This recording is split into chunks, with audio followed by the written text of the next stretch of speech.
Oh, hello. Can you see me? Am I here? Wait. Am I live? Here, try this link. Try this link. It works. Okay. Hello? Okay, I think I'm live here. Yes, I believe so. Try this link. It works. Okay. Hello? Okay, I think I'm live here. Oh wait, yes, I gotta put my headphones on. Try this link. It works. Okay.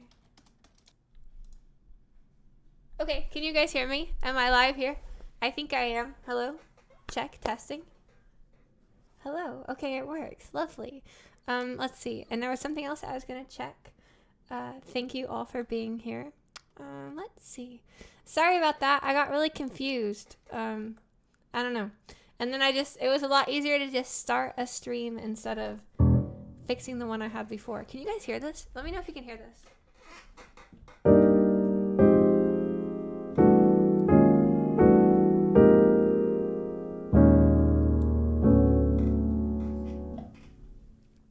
And then tell me what quality you hear that in. There's a little bit of delay.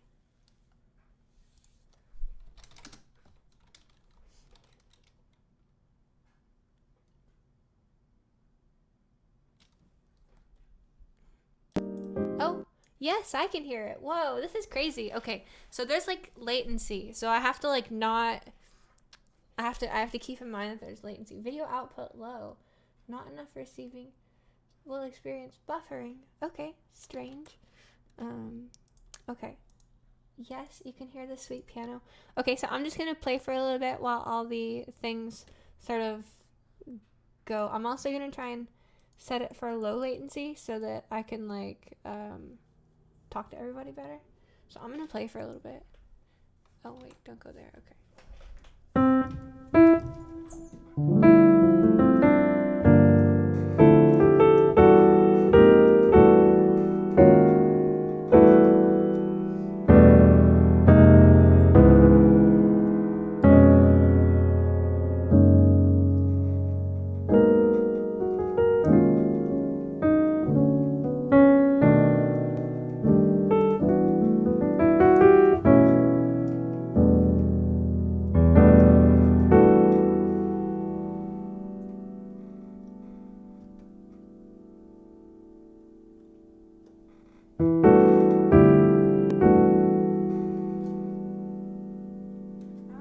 That output. You guys can hear that though. What's the machine on top? There's latency. Wait, it's fun because there's latency for the picture, but not for the sound. Oh, weird. Okay, that's extra strange. Sorry if that's weird. So this is an Akai MPC. Sorry, I'm a little confused. I'm disheveled because I spent a while trying to solve that problem. But this is an Akai MPC, and I can do like percussion stuff on it. So I can do like any rhythm stuff. I might even be able to show you. Yeah, I'll just load that up. You should have output. I'm not 100% sure though. Let me double check. Oh, right. I actually have to do the output this way in order for you to hear that. Let me know if the quality is still as good, like audio. Wait, I gotta turn this up though. Okay, I think I got it now. Oh, okay.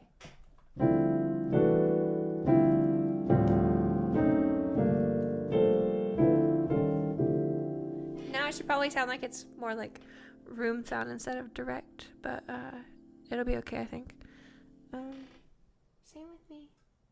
Wait, so like the audio is like way ahead, or like the video is lagged, but like the audio is like ahead of it, or what? Or is the video just choppy, but you can hear the sound fine? Which of those options is it? I'm not sure how to fix any of this.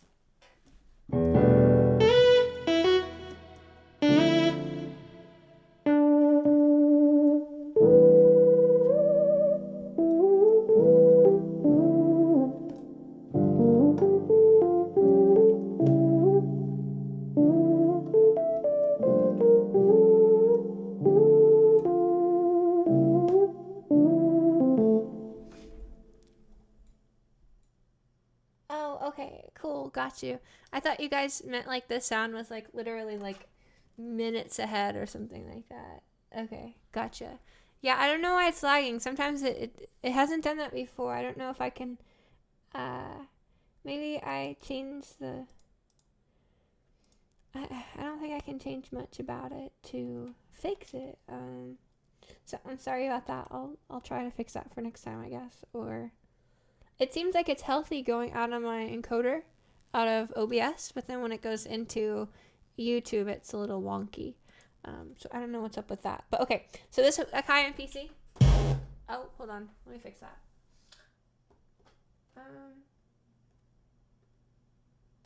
Okay. I can do rhythms on here.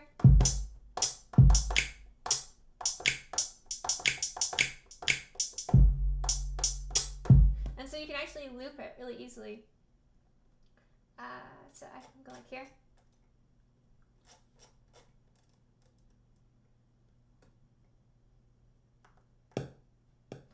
So now I have like a count going. And this will just record it whatever I want. So I can just come over here.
Is running. I need to wipe my nose on something. I don't have a tissue nearby though. Okay, look at the knees go. Oh my bad. Yeah. You love my shirt. Oh well, thank you very much. That's why the music has energy. Oh yeah, for sure. When I play, I like feel it with my whole body. It's like, oh, there we go. My bad. I have to wipe my nose. So it's like snotting. But no, when I play, I definitely feel it with my whole body. I feel it with my whole soul. So, it's kind of my, I don't know, I call it soul. Because my stuff's not really like conventional soul, I guess. I mean, some of the stuff I'm doing now is definitely more conventional soul. But, I just kind of play the music that I like feel and hear. And so I kind of call that like my soul art. I really like it too. I just, I don't know, I really like... Oh, this needs to be over here for sound.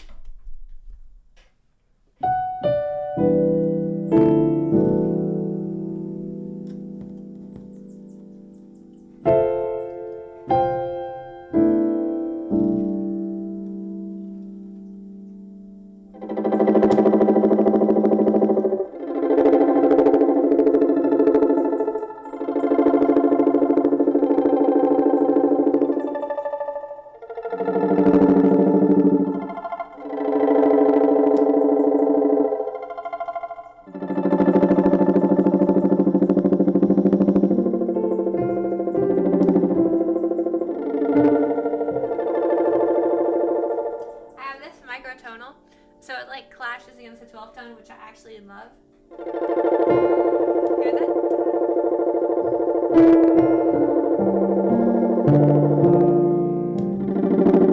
Such an interesting sound.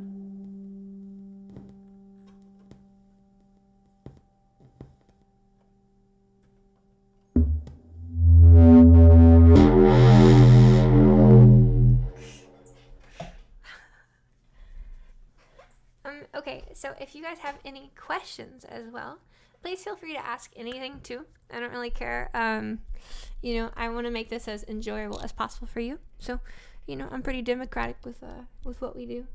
But you know me, I'll just always default to jamming because, I'm a jammer. What can I say? But yeah, if you have any questions, go ahead and ask stuff.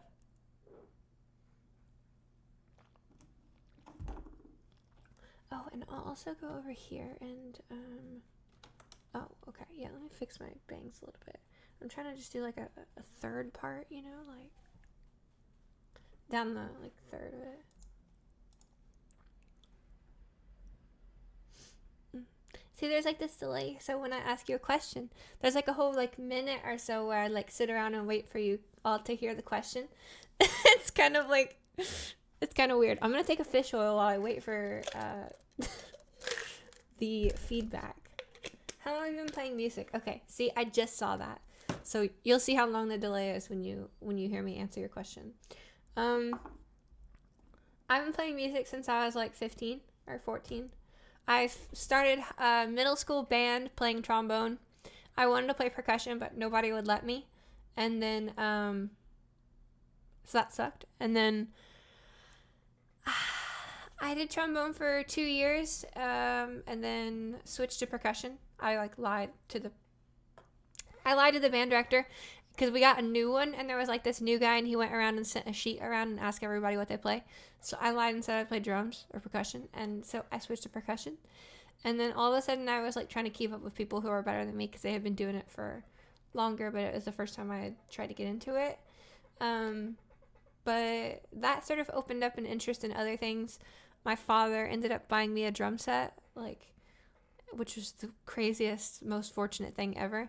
That got me into percussion, and I started playing in bands and stuff like that. I got into my own sound design and my own sort of composition. And what I found is that I wasn't a natural instrumentalist. In fact, learning to execute music on an instrument was a very difficult thing for me. And I was always behind everybody else in that regard. But I was always ahead in terms of the understanding of a composition and the process of form, how things are structured and the harmony. And so I started getting into music theory because I realized that I was I'm very competitive still. And back then I was really competitive against all the people who were playing music with me, particularly my friend Bobby. And he was great at executing music on an instrument and I wasn't. So I decided I would just learn how to write music and compose and learn music theory and stuff because that seemed like where my strengths were. And then I learned that stuff and that got me into the entire history of music and the practice and craft of composition. And I don't know, it's been a long thing. And then I went to college and I studied music theory and music composition. That's what my bachelor's degree is in. So I think that's pretty much my musical background. I've composed all kinds of different stuff. I started out playing in grindcore bands and death metal bands. Then I got more into progressive rock and progressive metal. Then I got really heavy into electronic music. Then I got really into sound design, really experimental stuff. Then I got really into classical music and late romantic and impressionist music, 20th century harmony and stuff like that, serialism, that whole little thing. Then I got really into Renaissance music for a while, and I don't know, Gregorian chant and just honestly organum and the early polyphony that we see inside the Western music culture. And then I got into jazz. I discovered jazz at age 20, 21, and I'm just holy shit, wait, this is actually what I like about music, creation, composition, improvisation, working within structures. And so I was okay, At 21, I had studied music for like 3 years in college, and I was a percussionist, and I was studying composition. Well, I was like, holy crap, jazz exists. Like, it's a thing that's out there. So I decided one day, I was like, okay, it's time for me to learn jazz. I'm going to be a jazz pianist. This is what I told myself. I wasn't very good at piano, but I started picking up at around 21, and now I'm 27, and, you know, I can play, like, pretty sick jazz. So I'm super happy that I randomly just found it. I heard Bill Evans, and I was like, I want to sound like that. Like, up until that point in my life, I was always like, I want to sound like myself. I'm going to be unique, blah, blah, blah, blah, blah. Then I heard Bill Evans, and I was like, I want to sound like Bill Evans.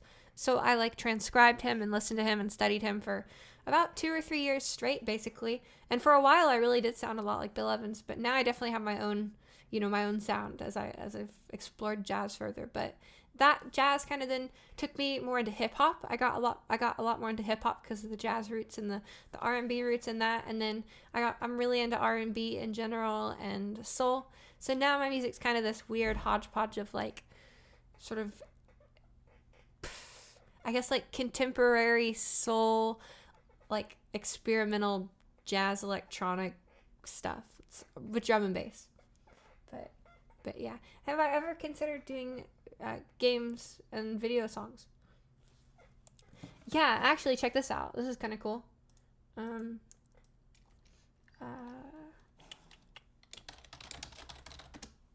There's actually a game on Steam that you can check out and you can play, which has my music. I was the sole composer of this soundtrack. Actually, I think one other composer contributed to a silly, like, anthem. But yeah, I did all the music for this game. Let's see. I can show you if I do this. Is this correct? Yes. Okay. Here we go. I did the soundtrack for this game. Very positive reviews on Steam. It's got like 19,000 reviews and stuff like that. It's a 9 out of 10 on here. Released in January 19th, 2016 from Axolot Games. And yep, it's got my music and stuff. So you can download that and play it. They're actually still developing the game and still doing lots of really cool stuff. Right now, it's mostly a sandbox experience, but they are about to finish up some of the more survival-based stuff. Ooh, they just added these. Our amazing musician Z has been working on a lot of new tracks for survival since I didn't even notice this. This is the first time I've read this article. Since the game has experienced a lot of the music is beautiful, moody, atmospheric. However, we totally want to share a snippet of when things intensify in survival. Oh my gosh, I can listen to it with you all. Check it out. I didn't know I could actually listen to any of the music from the game. Okay, so here's some battle music I did for them. Oh, cool. I forgot all about this. Oh, this is actually the warehouse track. This isn't even the battle music. This is like some dark and spooky shit. Oh, cool. We got people talking about it. Dope. I didn't even know this was a thing.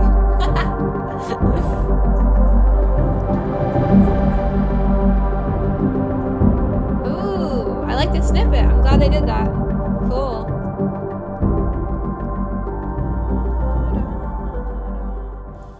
Yeah, so there you go. Do I do video game music? Yes, and there is some. And apparently there's a SoundCloud with stuff on it and people commenting. I didn't even know.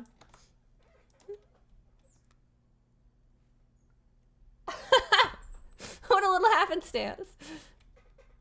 That's so cool. Okay. Questions. You had mentioned in passing that you had composed something for Persian ney. Could you speak more on that in Persian classical music? Okay, yeah, I can speak on that. Good question. So I will say this. I'll just like get that super out in the open. I didn't compose for any traditional playing, so I'm not familiar with the particular performance practice surrounding that instrument. Like, I do know a fair bit about Persian music in general, but I typically have used like samples of the ney flute, I guess. So it's not so much that I composed for a musician who was like skilled in ney. It was more so that I love the sound of the ney, and there's been several times in my compositions, dating all the way back to 2012, 2013 with my album Dream Surah, where I sample it and I use it as part of a texture, and I think it really just adds such a nice like harmonic depth, because it's you know, all flutes in general are very pure fundamental type instruments with very few overtones. So the ney flute has an interesting behavior that it has such clear overtones up to the sort of eighth harmonic kind of, but it's still very sine wave oriented. And so I really love the timbre, and I love to add it in. It kind of fills in the space inside of a composition. Can you play an example? Yeah, I think I can find an example. Let me take a look. Let me poke around here. I know there's some in, yeah. Well, on my Bandcamp, I guess probably the best way to do this. Let's see here. So if you go to my Bandcamp, I also use a lot of shakuhachi samples. One of the things that I actually do is I'll show you this. First I'll show you this, and then I'll show you the other thing. Do I have that here? Sorry, I'm doing something, and then I'll pull it up once I've got it like set up and stuff. Ugh, my hair's crazy. Thanks for joining me all here today, by the way. I'll be doing one of these every month. Maybe if I'm feeling like saucy, like a double, you know, but I definitely enjoy doing this, and it's a great way to connect with everybody. So here we go. World. Here we go. Flutes. Persian ney. And do I have the shakuhachi? Yes, I do.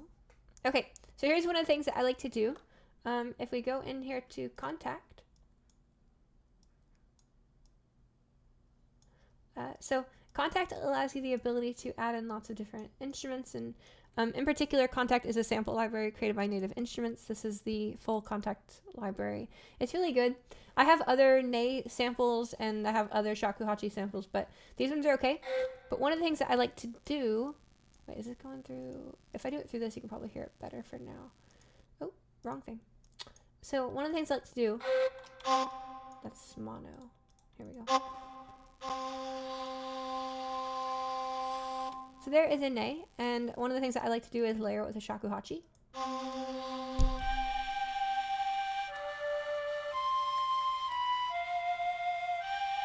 And then I also like to come in here, and then I'll show you some places that this is used in my music too. I have done this for like, gosh, for like 7-8 years at this point. Okay, I actually was thinking about buying a shakuhachi, or actually not a shakuhachi. There's this one harmonic overtone flute. It's really big. I literally almost splurged and bought one recently.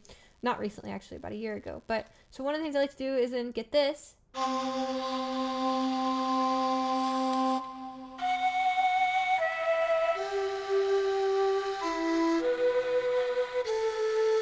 And they're really velocity sensitive, so you can do a lot of really cool stuff like, here, let me just play a little for you. So I'll just layer this over. I'll do this, and then I'm just going to go ahead and hit record. This is a project file I have been jamming in, so let me just go here and just jam, and I'll show you what I like to do with it usually. Okay, and I'm on piano. Sure.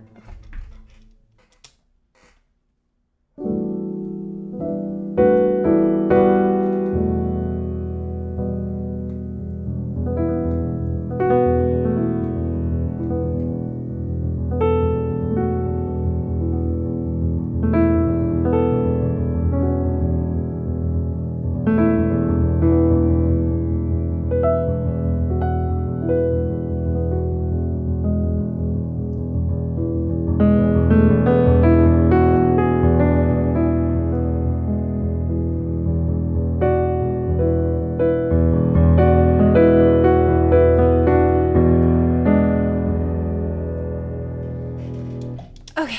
Recorded that so I can jam over it. So basically I just did like a E Dorian pedal, a little Dorian. Actually, I didn't even really do, I never specified what I was, but I just did like a sort of E minor 11 pedal, and then I switched it into a Mixolydian sound. So then I like to take things like that, like kind of patty stuff, come in here, and I also want to, oh wait, I thought I had selected, sorry.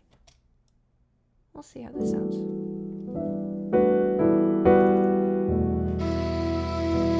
Oh, and I also need to do this. Check this out. So what I'll do is I'll map the volume control, link to controller. I'll map it to this. Woo, now I've got it on a knob here, so I can actually get more like expressive sounds with it, like this kind of stuff.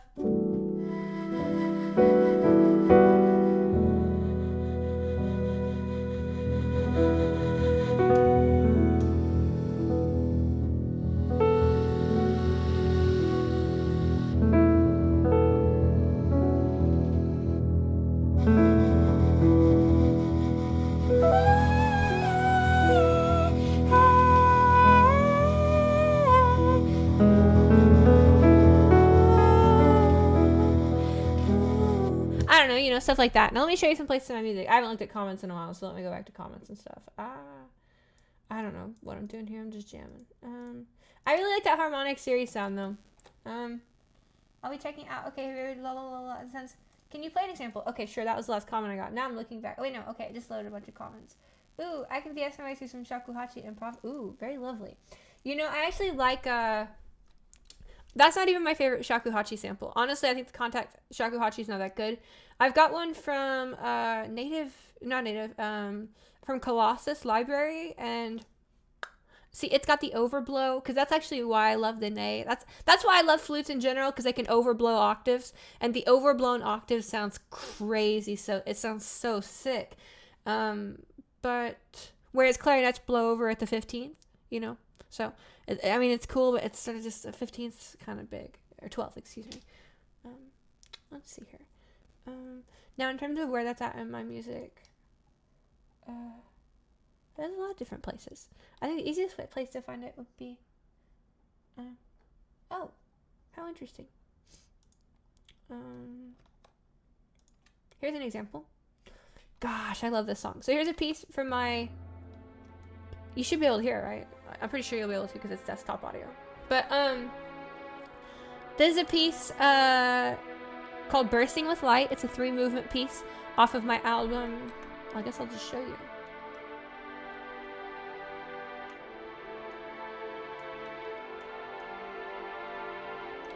It is a 3-movement piece. It's the last 3 songs on my first full-length album. Between me and you, it's actually not my first. I had a few others before it, but this is the one that everybody thinks of as first. So there's this little overture to open in a little kind of filtered out orchestra sort of harp.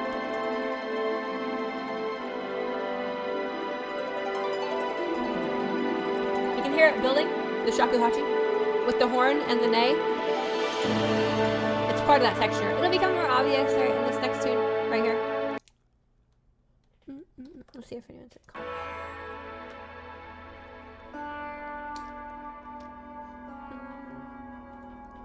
Sounds like sitar, you know? It's got like sitar, some synthesizer. There's timpani. There's a giant gong in the background. You hear that Indonesian gong, sitar. Also timpani, roll tuned to the gong's pitch.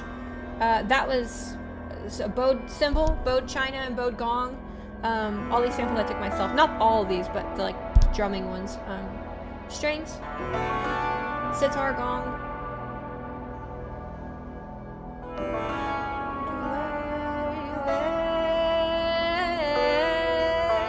Right here, this is sick. Acoustic guitar. Drums. Right here. Should be the play.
Slide guitar with like tons of delay, so it just falls forever.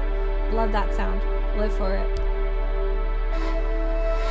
There's Nei with shakuhachi with another thing too, with a soft Rhodes underneath it, but the Rhodes has a really slow envelope, so that the sound actually, the warmth of the roads fills the sound after.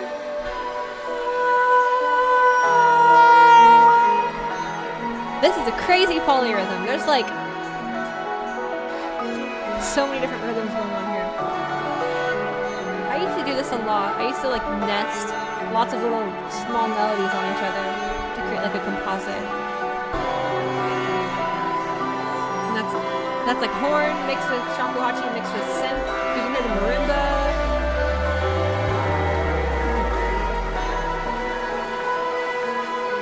There's like that. And there's also this. Lots of layers.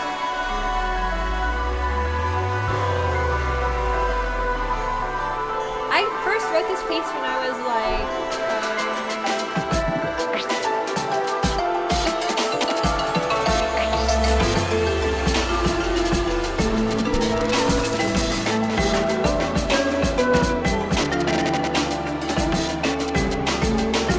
and you get more of the shakuhachi combo here. There's like a horn solo. I couldn't get anyone to play this live for the recording, but I did get to hear this piece performed live, which was hot fire. It was so good. Like, my dream is to basically make music like this and then have like full like orchestras and stuff play it. And I got to have that happen a few times. But this is so sick. Like all the bowed cymbals and like live delay harp and like horn and stuff. So good.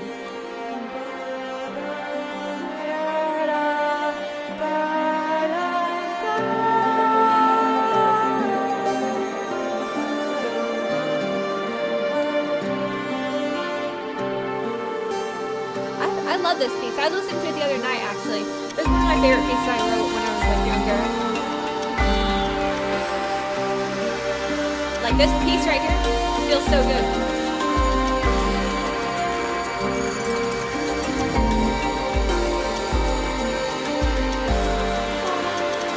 This right here.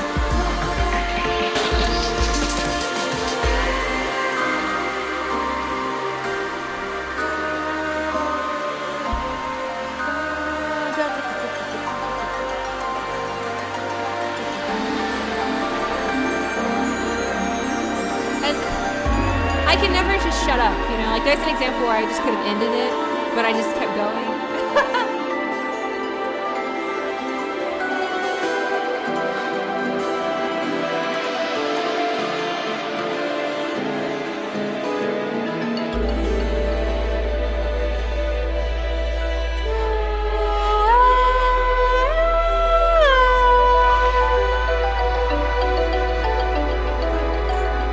There's like 10 endings that just keep ending. It's like, it's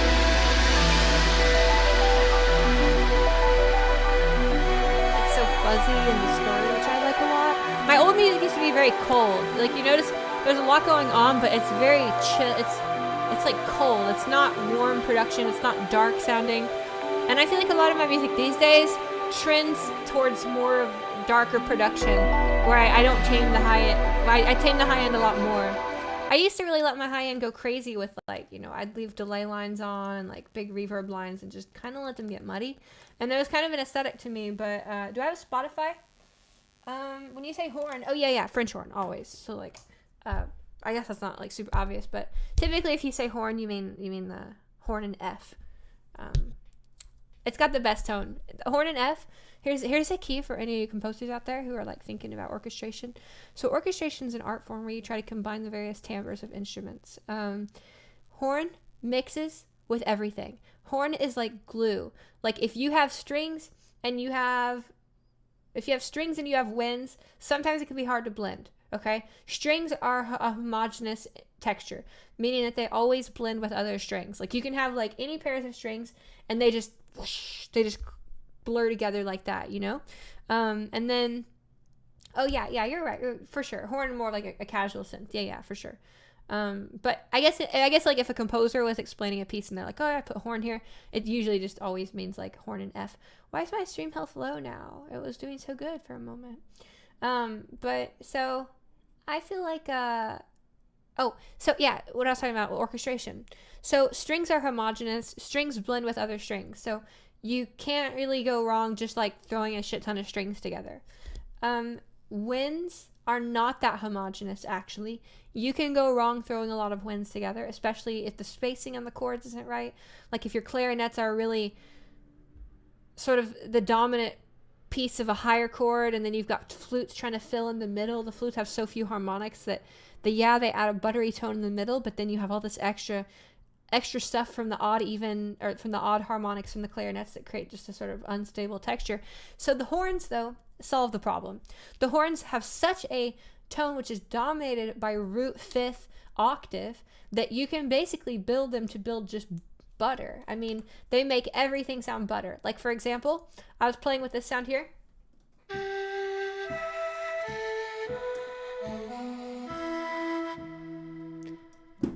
The name mixed with shakuhachi. Okay, now that's a pretty cold sound to me. I mean, it's kind of cool sounding, but you know, they're not the best samples. They're kind of not very human. It sounds very, you know, obviously sampled.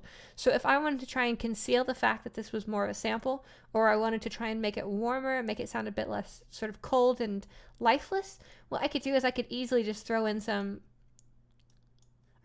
horn underneath it, quite soft. And what it will do is it will fill in so much root and fifth, because the root and fifth and the root and octave, the first three harmonics, they don't give you any they don't give you any timbral detail. That's what a lot of people don't understand, is that the root octave fifth, lower three harmonics, they don't give you the sound. They don't give you timbre. They give you like support and balance for the structure. Timbre really comes from the next overtones and how they're situated volume-wise against each other.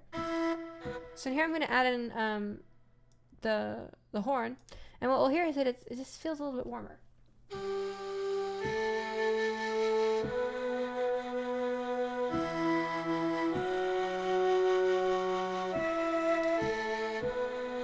And now, all of a sudden, that sounds like way more usable in like an actual piece, you know? Such an easy way. You can honestly use a horn layered with other things to solve lots of little things.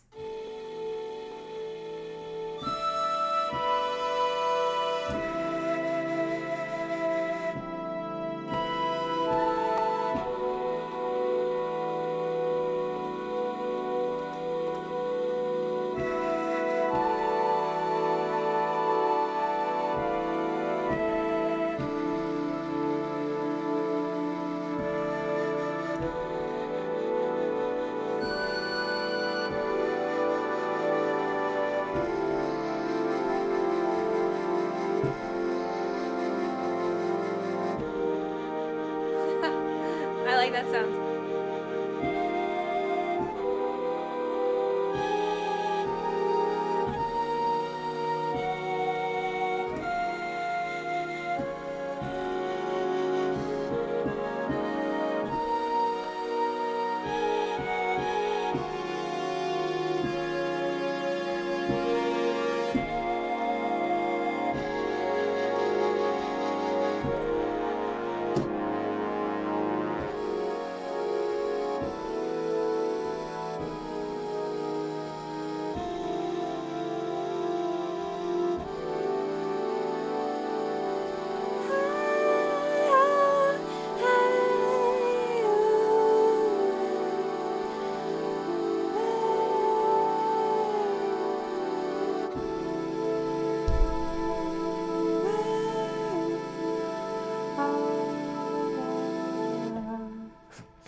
Yeah. Okay, so any questions? Anybody want to ask any questions about voice? If anyone's got any voice questions for me, feel free. I don't know why it's still saying stream health not healthy. I've been feeding my stream all the proper vegetables. I'm doing everything I can do to get my stream healthy. But sometimes it's anemic, and that's okay, because I was born anemic, and that's fine. And we're all, well, it's not okay, because we want to be healthy. But still, okay. Let me also mix this in. This will be fun. Gonna throw in some hot fire here. Okay, now let me also go here. I'm sorry if the video is laggy. I don't know why it's doing that. Okay. It's super blocky, scary music. Oh, it's super blocky and low Q for me. Damn. It was fixed for a while. seems to be out of my control.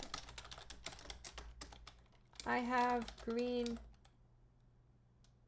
coming out of... I have green coming out of my OBS. I got green coming out of OBS. Also, chat seems to lag, so I think I've reacted to everyone. Wait, well, I didn't see... What? There's so much stuff that didn't... Okay, I gotta hang out in not the live dashboard. I gotta hang out in the actual room, because now I see a bunch of other chat stuff. Like, for instance, I'm sorry I didn't see you join, Astrid. Welcome. And I didn't see Jackie's comment say a saucy double. I didn't see that either. And well, how strange. Those messages never showed up in the... Or maybe they didn't. Maybe they didn't. I just missed them, you know? And thank you so much, Astrid. I really appreciate that. I was about to... Should we use the Discord chat? Hell, I mean, you guys want to join the call with me? Do you guys want to, like, I don't know. If it might not work because you'd echo back. I would totally be down to... We should try that sometime. Hang out on Discord and, like, the Brady Bunch style, like, video hangout. I'd be down to do that, too, so you guys could hang out more and in, like, a live participatory sense. Discord chat wouldn't be bad. I don't know. That might I don't know. But then when people watch it back on YouTube, they'd, like, not get the context. I guess, like, chat's forever, you know? Chat lives matter, like, so much. And, like, chat is for infinity time. Okay. I was going to do this, though, so check this out. I'm going to take that same patch I just had, hit it with a hard mix-up.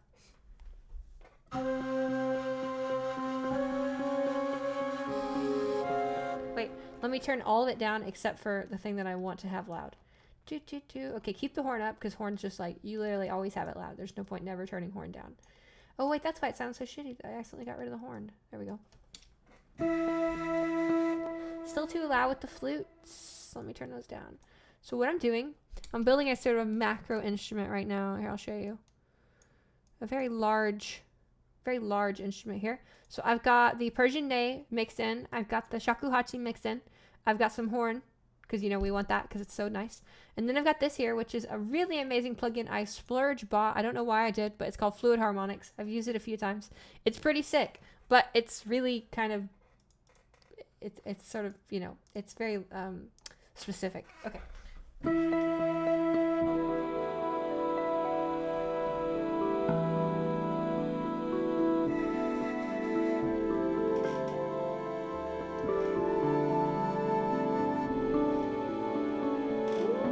That's a crazy chord.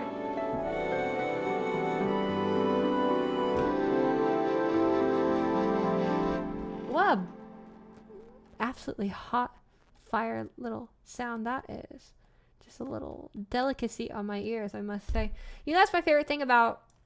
I mean, that's what it's all about for me, right? Like, I do the voice stuff, you know, you all know that. But, like, gosh, to me, it's just, it's more about just letting those sounds hit my eardrums. You feel me? Might give you more bandwidth.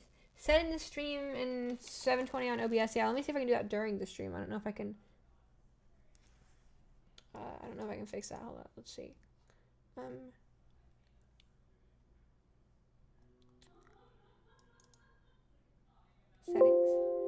Output. I don't think I can change that without turning off my stream. And actually, wait, I can change the bit rate. Should I just lower the bit rate? I don't know if I should try and just lower it to, like, here. I'll just lower the bit rate.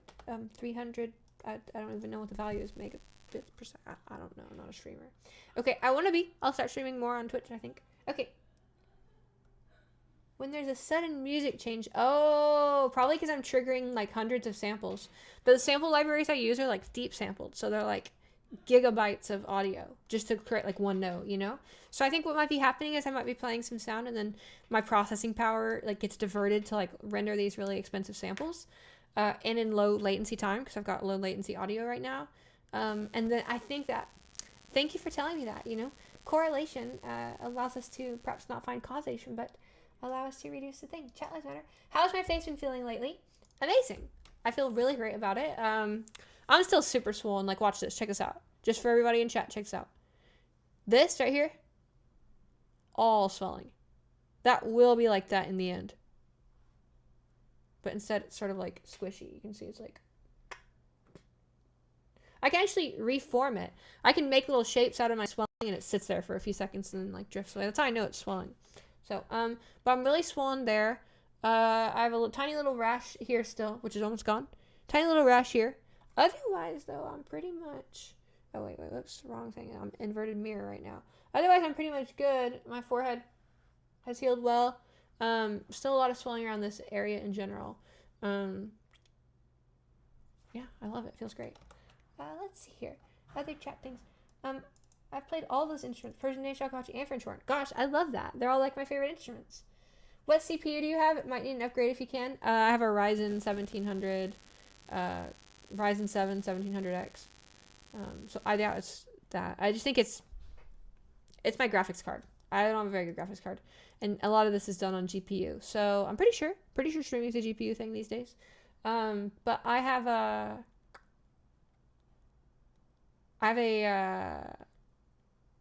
GTX 1060 Ti, I think. If there's a TI 1060 model. It's not that good. It was the thing that I budgeted on when I first invested in my computer because I wanted a good CPU for animation. And it was either get a really good graphics card and then do graphics card animation, which a lot of things do GPU rendering now. Like, that's kind of the standard for graphic stuff. But I thought if I had a good CPU, I'd be able to balance it out more with also benefiting my music, which is the whole reason I was upgrading in the first place. So, yeah, Ryzen 7 1700X. I don't think graphics cards are relevant here.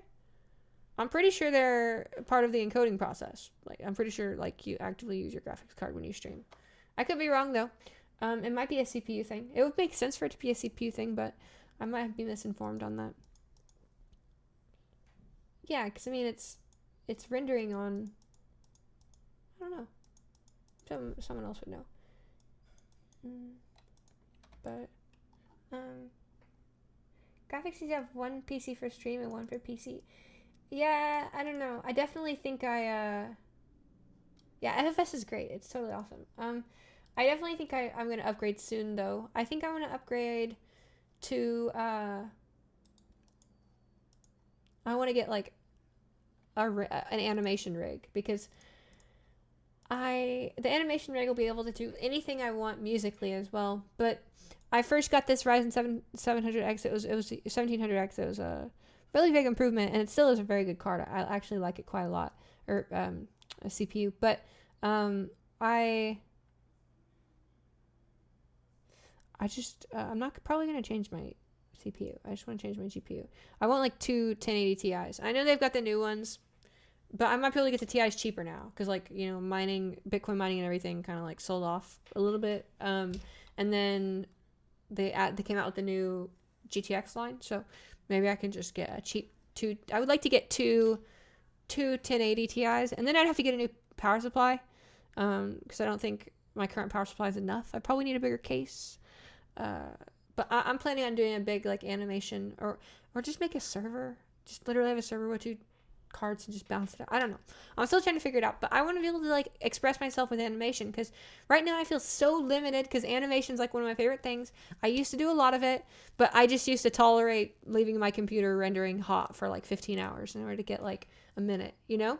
But now it's like I want to do more with it, and so the moment you start adding in global illumination, and the moment you start adding in ambient occlusion, and those things compound on each other, and you've got reflections and rarefaction material, it's just, or refraction, not rarefaction, refraction material, then it just quickly goes to, like, weeks of export.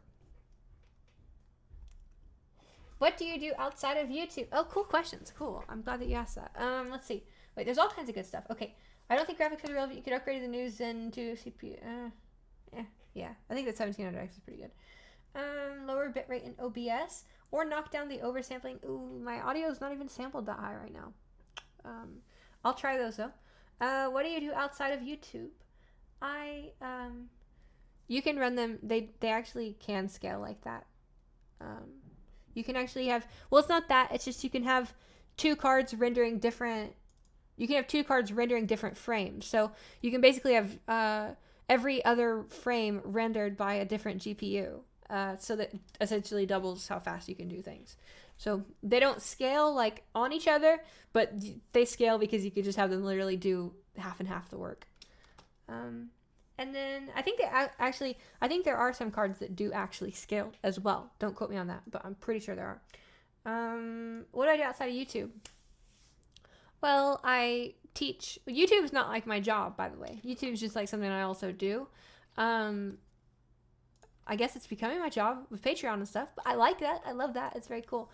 And I'm very thankful, so thank you all for being here. But my job is teaching people how to change their voice. I see anywhere between 4 to 5 students every day, about 5 to 6 days a week. I actually have 3 days off right now. This is my second day off in a row, so it's like an oasis of time for me, which is really crazy. But no, I mostly just teach trans voice, voice alteration of all forms. I teach people how to change the age of their voice, how to change the sex of their voice, how to change their accent, how to overcome various speech issues that they might have.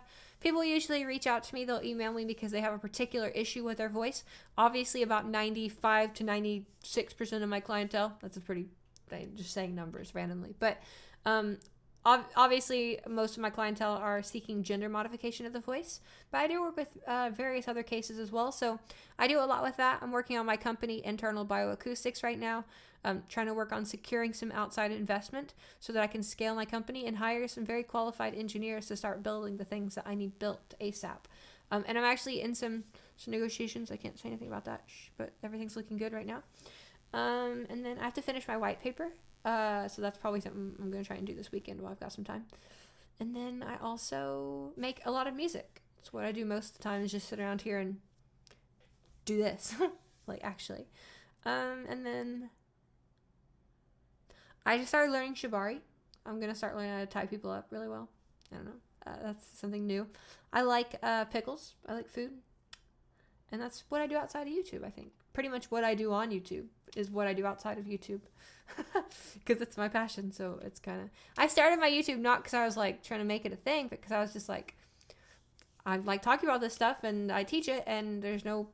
I don't have anywhere else to post stuff, so I might as well just make a YouTube. So, that's what I did.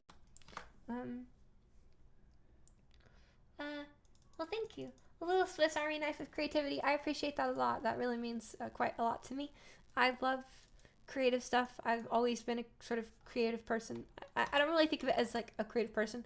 I just think of it as I've always just liked to just make stuff. I don't know whether it's good or bad or useful or not. And I've been doing that all my life, and it's led me into finding several little inventions and breakthroughs in various fields and sort of new perspectives on things, because I'm always just trying to create in my own little way. I don't really concern myself too much with the way that things are typically done. So it's kind of like I just sort of approach everything from my own way, and that's bad and good. Bad and good. Let's see. Looking forward for our lesson on Thursday. Yes, me too. I didn't know we had one on Thursday. I haven't looked at my calendar since I'm on a day off, but I'm really happy to hear that we have one. I'm excited to see you too. It'll be great. Lots of new, exciting things to talk to you about, and lots of new ways I can help you, I believe. I usually feel like every 2 months I get a big breakthrough. So, like, if I haven't had a lesson with you in, like, 2 months, next time you talk to me, I'm probably just gonna, there's a whole nother, like, layer of, like, things. And I really like that. That's kind of why I've been working on my book, by the way, but it's hard because I'm constantly learning more, and I feel like I can't finish it until I know what I need all I need to know. And I feel like I'm always in a position where, yes, I've got the information that I needed to know. And then, like, a week later, it's like a whole new thing. And then it's like, whoa, I have to process how this impacts the entire thing, and so I have to rewrite and revise, and then I restructure my writing, and it's very taxing. So someday maybe I'll find a cap to my knowledge someday. I don't know. Shibari does sound fun. Yes. Are you familiar with the open source voice app that Chloe has been contributing to? Project Spectre. They're pretty early on. I just got involved to help with the design. Yeah, they reached out to me and got some of my input. I gave them some of my sort of input on just the overall plan that they had and stuff. I think on the little Google Doc I annotated a few ideas I had and stuff, but I think they're doing a great project, and I'm interested to see what comes of it. Naturally, they are a competitor of mine now, since I have internal bioacoustics, so I hope them success, but not too much success. No, I'm just kidding. I hope that their project turns out great.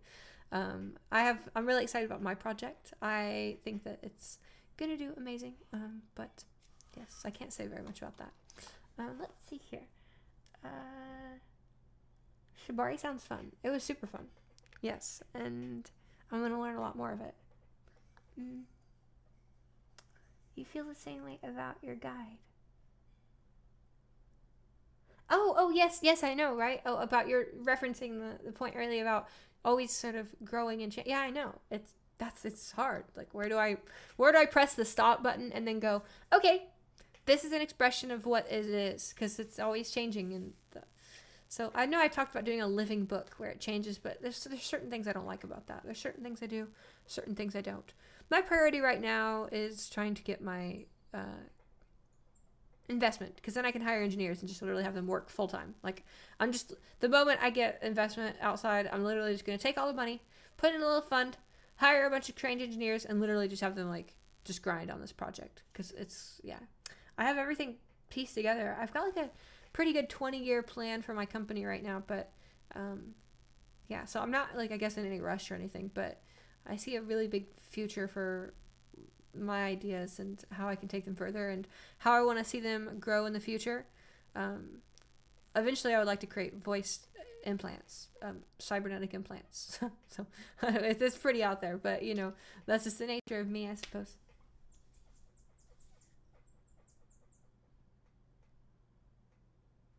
Yes, definitely. I'm making several apps, actually. Join forces. I would, but they're open source.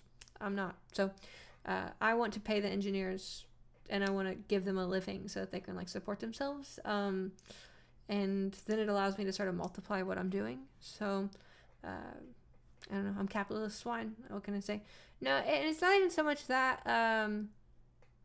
It's just I know how I want the app to be built, and they already are doing their own thing. I wouldn't want to be a part of a team like that unless I had a very dominant say over sort of the structure of it, the data of it, because I know exactly what I want mine to be like, basically. I have the general values for it, the general numbers, the general procedure and process. I've got that all mapped out. I just don't have the exact syntax that's realizing it right now, unfortunately. So I hope them the absolute best with their project, but I don't think it's something that I can sort of join voices with, because they're kind of doing their own thing, and that's cool.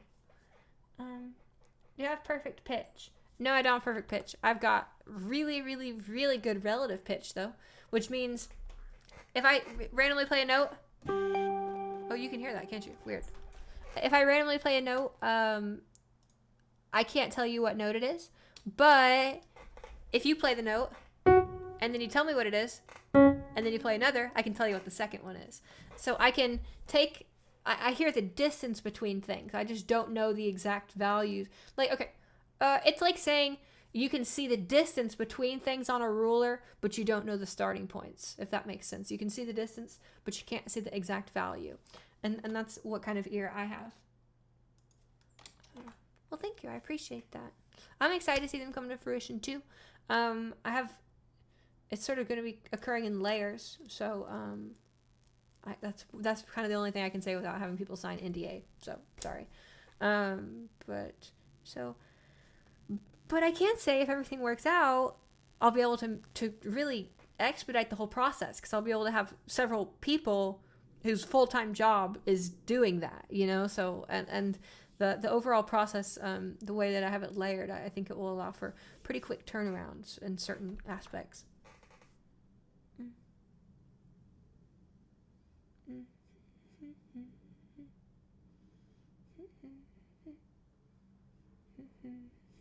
Oh, is that what I played? C#. I heard the. I don't know what I played. I just turned around and I didn't see. I've been playing a lot with fourths lately. I've been trying to learn all the polychordal constructions of fourths, and I mean, for the most part, I've known these and I've taught these for years. But knowing and like really knowing are two different things, right? So I'm trying to learn all of them. The ones I found to be the most useful: fourths and major second apart up the octave. So all fourths and then up the octave and then up a major second, all fourths again.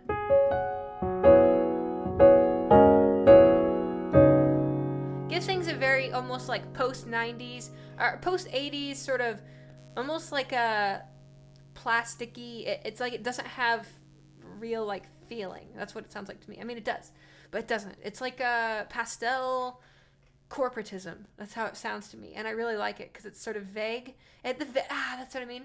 I feel like the post sort of neoliberal, like, like Walmart. It has so little. It's so vague that it like lacks in personality and charm.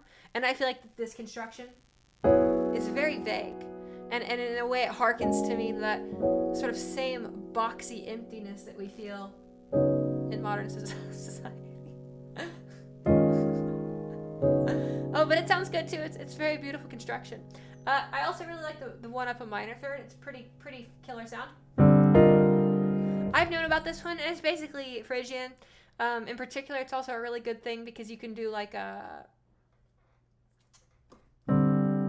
you can start playing. So if you're in D minor and you're like soloing, and you're playing like D, I don't know, we'll say D minor pentatonic. Right? You can instead play F minor pentatonic, which is that same relationship, the minor third chordal structure, and instead you can start soloing in D minor and then just go into F minor pentatonic for a moment, land back in D minor pentatonic, and you get this really cool like inside outside inside feel, Hear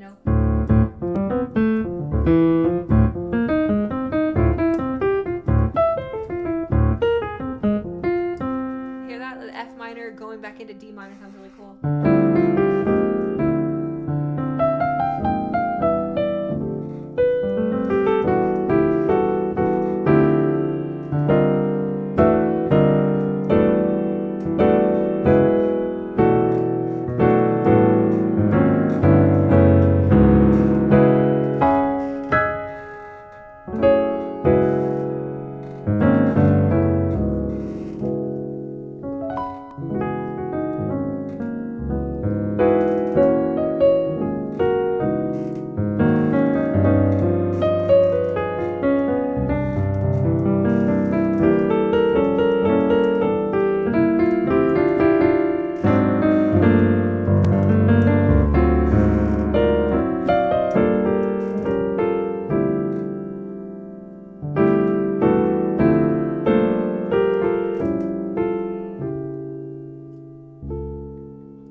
Sounds. I just love sound.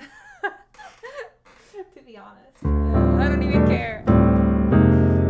I don't care if it's human bodies, I mean, really what I do all day at work is I turn organic humans into synthesizers. So it's kind of the same. Literally what I'm doing right here is what I do at work, but I just do it through the process of teaching behavior to people. It's very strange in that way.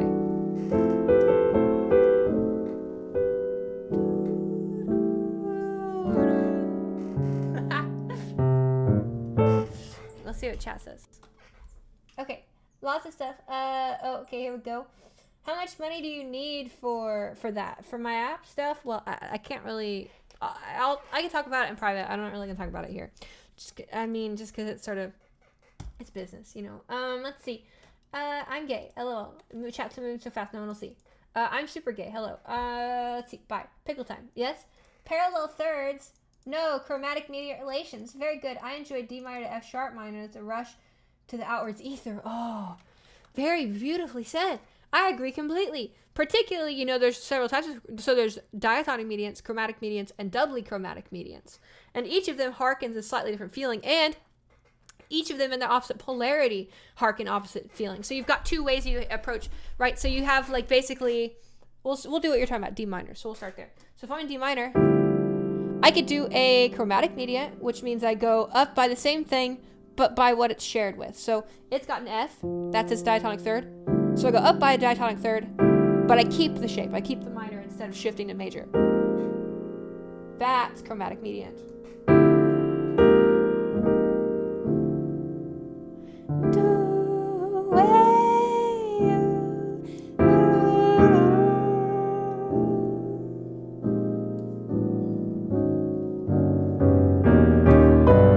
Okay, then doubly is where you keep the same sound, but you go by the thing it doesn't have. So if we're in minor, it doesn't have a major. So then you would go to its doubly chromatic. Actually, no, double chromatic's where it also changes, isn't it? Yeah. That, I'm pretty sure. Could be wrong. It's been a moment. I just always think that there's two classes. The class that has the form and doesn't have the form. I love that sound. And you can do them, oh, it's so good. You can, what I like to do is create these cycles. Like, okay, like this. So then if I go to, so if you're doing a chromatic structure thing, a chromatic mediate structure, mediate combination, so you can do something really cool, which I actually do in my piece, Dream Sura, the title track. It's a 22-minute song on my first album, where I do this thing where I cycle. I go up by the major third, down by the minor, or I go up by the minor third, down by the major third, up by the minor third, down by the major third, up by the minor third, down by the major third. And what happens is you end up with this cycle that's creeping down by half steps over time. And then when you invert it, then it rises by half steps over time, and I switch the chord quality. So if at first I take minors and I go up by major thirds, and then I restart the same thing, but now I take it down to here. Like that. Then on the way around, the next time, I'll switch it to major, and I'll actually flip the speed. I'll flip the quality on it. So I'll go like a minor third down, but major. Then a major third up, but major.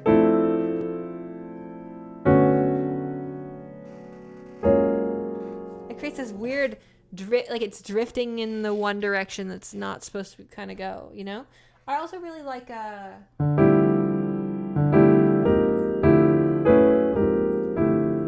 chromatic mediant stuff where you jump up with the chord and you go to if you're in minor, you go to the major third chromatic mediant, which would be the doubly.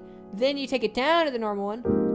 Then you take it back to regular. Oh, whoops, that wasn't regular. But it'll sound like this if you do it.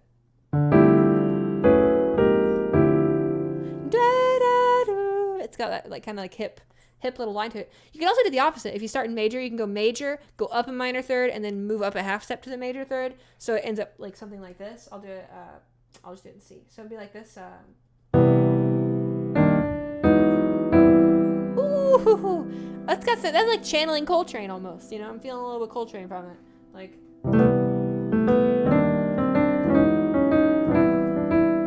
That's kind of hot. I like that. And then maybe you could even then cycle that, because that's a 3-chord motion, right? Then you could actually cycle that motion up the third, like so.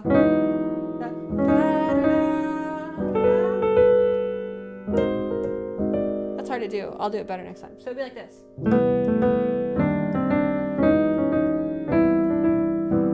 Then you do the same thing, but you start where you ended.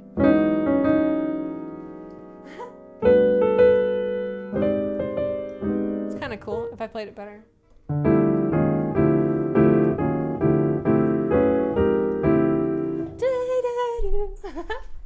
It's fun. Sound is cool. Okay. What else we got, chat? Nothing? Oh, can't be. I must refresh. There's no way. There's no way chat hasn't said anything that whole time. No way.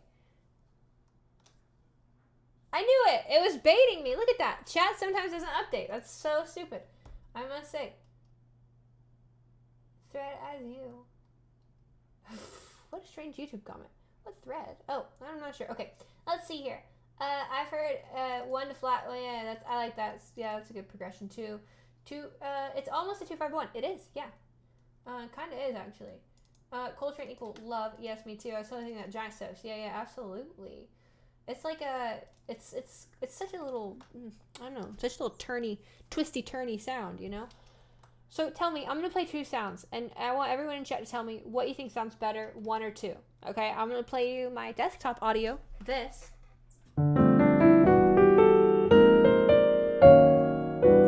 Or the second line, which is actually made for my speakers. But by doing this, it also allows me to play synthesizer, and it lets me play other stuff, not just piano or keyboard. Or does this sound better?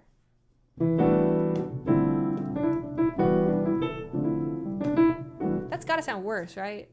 It has to sound worse, but maybe more, I don't know. Tell me. I'm going to be looking out for chat right now.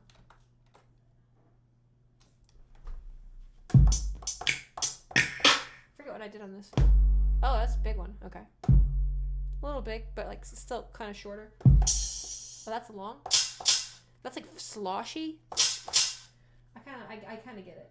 I gotta remember, I haven't practiced with this for a while, but I gotta remember my quality. Also, I'm gonna make them all pink because that's cute. So, let's do it. Hell yeah. Now I'm feeling so sick. Okay, here we go. And I'll even make my, we'll go boom. Oh, even cuter pink. Look at that. That's so cute. You can make, oh, it's just like a little cute. Oh, wow. How lovely. I could even maybe mix up like, throw in like a purple in there. Wow. How lovely. Oh, so wonderful. Let's see here. So I'm going to go here. Drive this. Undo the hell out of that.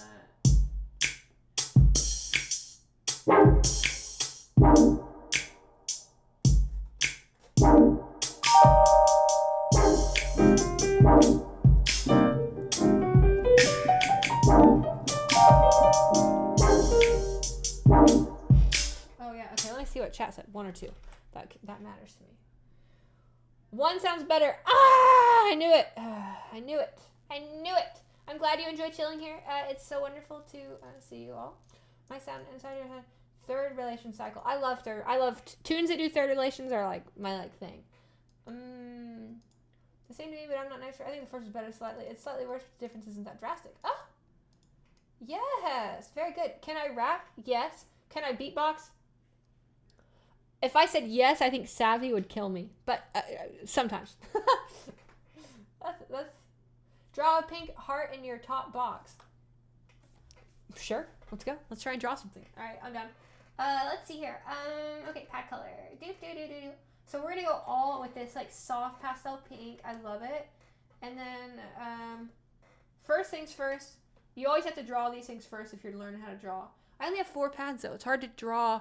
You need like an odd number of things in order to create certain, shapes. So what I'm gonna do is do a really dumb looking smiley face. Maybe something like this.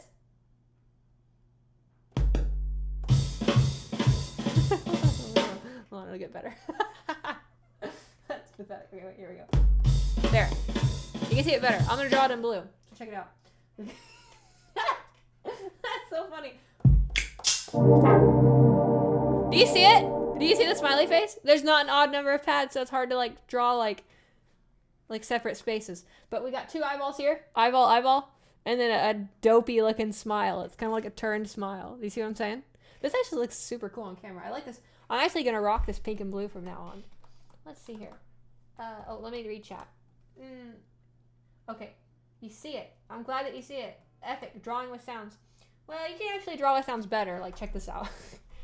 You can go in here and literally draw, like, you can actually draw things. I'll show you. So let me switch my audio so that you've got desktop again, so it's better quality. I'll pamper you all. I'll give you the best whenever you need it. Let's see. Wait, let me make this smaller too before I do this. Okay. And then make me little. Well, I'm always little. Haha. Okay. Hello. I learned this tip from last time where I can hide OBS behind my own cam so I can sort of check myself before I wreck myself. Okay, there we go. Perfect. How lovely. How wonderful. So here we are. You can actually draw a lot easier. Like literally like say things. I'm not an expert at this by any means. But we could be like so I'm gonna just try and draw a face here. Let's do it. So I'm gonna just take the pencil tool. I'm gonna just kind of set it here and we're just gonna go for it. Okay? Here we go. Oh wait, no, we don't want that. We want a smaller thing. What? Is this not? Okay. So here's our eye. Wait. We're gonna kind of get this. So here's our little eyeball. Another eyeball, slightly larger in length just for the memes. A nose. That looks kind of cool actually. I'm kind of digging this guy's face. Or this, I don't want to assume the gender of these notes honestly because it's kind of looking cute. Let's see, and then G minor. Okay, I wanted to do a chord that was, okay, so I'll like put the mouth down here. It'll kind of come up on one side and then kind of go down a little bit like this. And then the mouth will come back up. And now, let's see what it sounds like. Oh, hold on, hold on. Okay, wait, that's not what we wanted. That's not what we wanted. I forgot I was so high on the octave. Oh my god, I'm all the way up in the 8th octave. Hold up. Not what I intended. Okay, here we go. Oh, hell yeah. That's fire. Yes, we did it. We did it, Reddit. Okay, wait, hold on. Oh, wait. I wanted this D. I didn't want this. Oh, it all transposed down half step. I wanted G minor. I didn't want that. And watch, here we go. We could do G harmonic minor. Maybe even put the nose on the E flat so you get the whole, like, diminished chord. That'd be pretty dope. Let's see how it goes. Okay, there you go. That's my best. There you go. A masterpiece. Can you rap? Oh yeah, I can rap. I rapped on here last time. If you want, I can rap for you right now. I wouldn't mind at all. In fact, I actually wouldn't mind. Yeah, I wouldn't mind at all. Let's see. A masterpiece. Thank you, Lynn, and welcome, Lynn. It's the first time I saw you in chat. Oh wait. Did you post before? Only slightly worse. Oh, not very successful. Okay, I missed that post. Photoshop is outdated. You're speaking true words there. Indeed. Instead, what we do is we just create little audio portraits. We create little faces and make them turn into the harmonic minor scale by making its nose just a little higher on its face. You know, there's something I was going to do.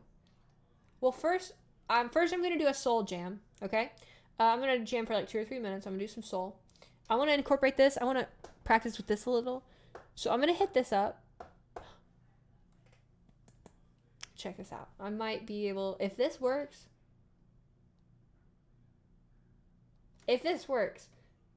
we popping off. Let me check something. I'm going to reconfigure my sound, and I might be able to get even lower latency sound and better quality. I might be able to get both for you right now. Let's take a look.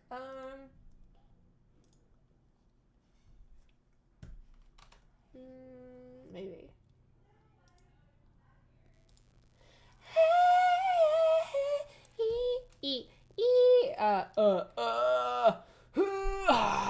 Let's see. Yeah, I don't think I'll be able to. Sorry. But I'm gonna play some of this then, since I don't get any of that. You can hear that, I bet. Oh yeah, it's quite loud actually. Maybe too loud. Larkin. I love, okay, this Rhodes sound, it gives me life. It gives me life. Okay, check this shit out.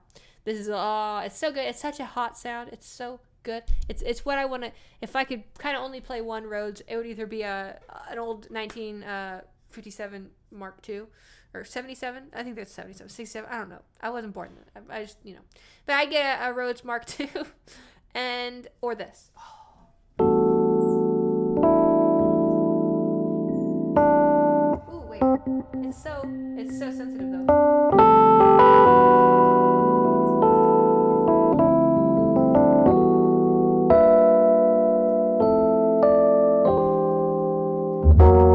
It's clipping. It's gotta be too loud on the input or something. Wait, where's that at? Oh, I see what happened. Ooh, we don't want that to happen. Yes, it's peaking over by just 1%. We can't have that. I just caught like a little, but we do want that fuzz. You know, I want that like grit to it.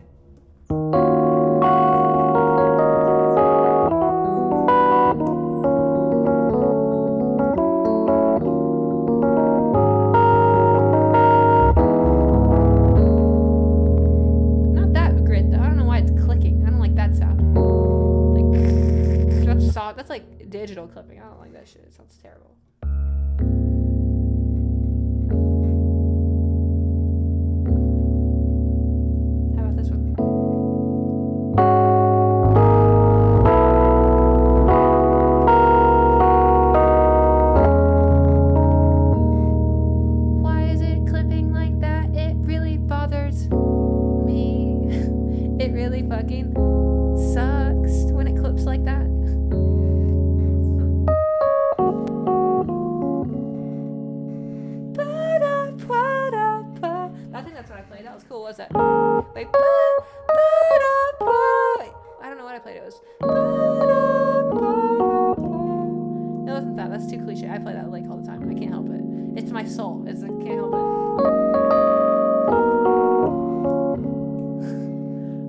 that all day long, literally. I might play it all day long.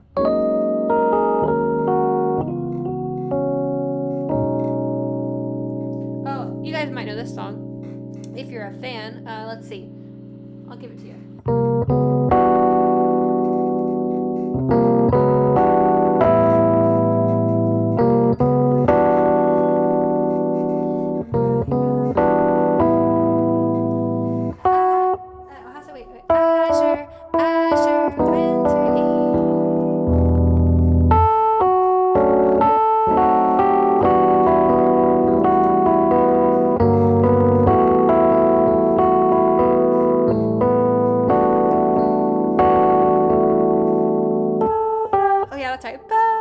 Goes.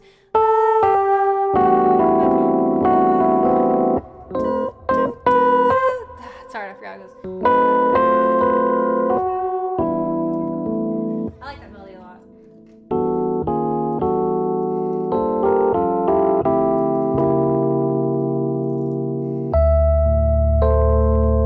Whoa! Did you hear how terrible that sounded? That was 12 tone equal temperament. I know last time I talked about 31, I talked about just intonation, but that sounded like hot trash. And that was because I had like an octave space, like 2 octaves down here, an octave fifth down here, and then like 2 or 3 octaves up I had an octave. And what happens is like the fifths fall by like 2 cents every time you add a fifth in the chord. So it's like if you put the octave above a sequence of fifths, it kind of sounds out of tune. What we got here? Like crystal clear, like glass falling. I totally agree, and that's why I love that sound so much. So much. I would like to also have some percussion, but if I give you better audio quality, I lose percussion. I want to do this. I want to see what it sounds like if I put this Rhodes tone in harmonic. So now we are in just intonation. This is a perfectly temperamental thing, which is the harmonic series.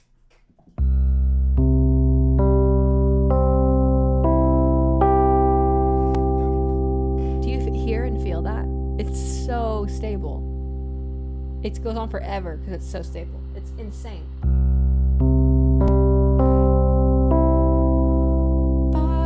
The third comes into the chord like so right.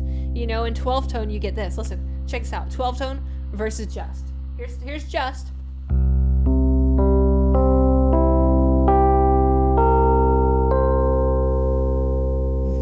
It starts to sound like a vibration because vibrations create the harmonic series. So it's like it actually starts to sound just like an average thing vibrating, which is what it should. Now here's what 12 tone sounds like. If I play the same notes.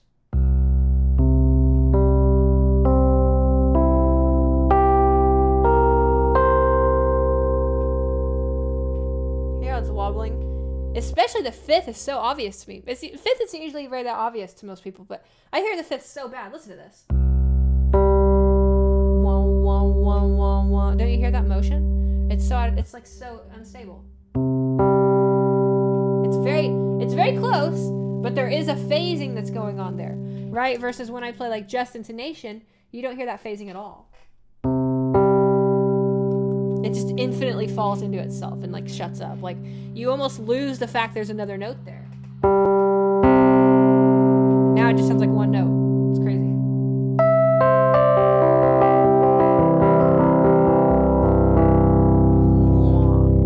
That is the harmonic series. And the harmonic series under distortion is like my favorite because you get to hear all the pulsing that's It's always empowering itself. That's what the harmonic series is doing. It's always making each, well, in music, not in physics, but.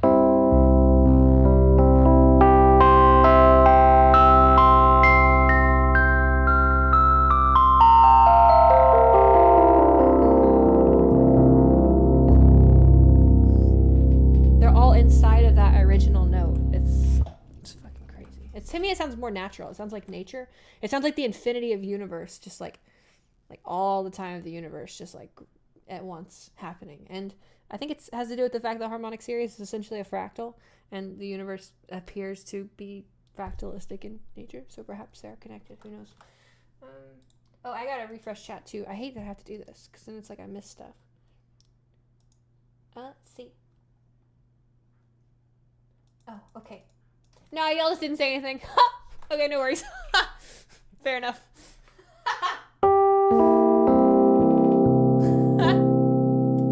Okay. Oh, whoa. It's so...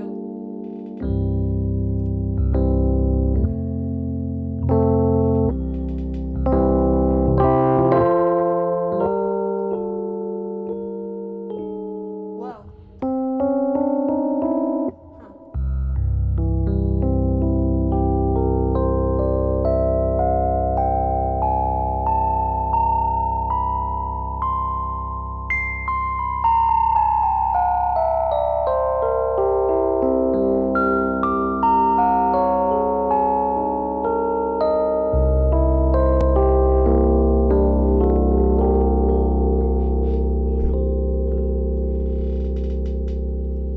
Tell me that doesn't sound like nature. I don't know. Just tell me it doesn't. Try it. I won't believe you. We are just mesmerized. Oh, well, thank you. I appreciate that. How, gosh, how long, oh, we've been going for an hour and a half. I'll probably wrap up soonish. Maybe. Does anyone have any other questions, comments, or, you know, these are for you. So if you have anything you want to say, if you're just enjoying me rambling on about sound and stuff, like, I'll keep doing that. But, you know, if anyone has any questions, or if anyone has anything that they want to say, or, you know, anything that they want to ask about relating to voice, or what I do, or art, or, you know, anything, feel free. I love the harmonic series. It's so beautiful. And then listen to this. That's oh! I almost can't handle it. That's just our normal everyday.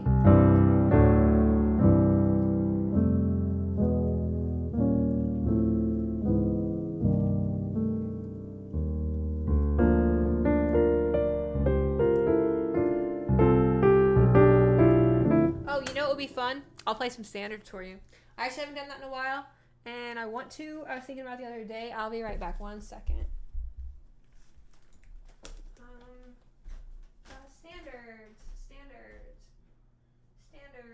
Standards. Oh wait, where did my book of standards go? Oh, here it is. It's right here.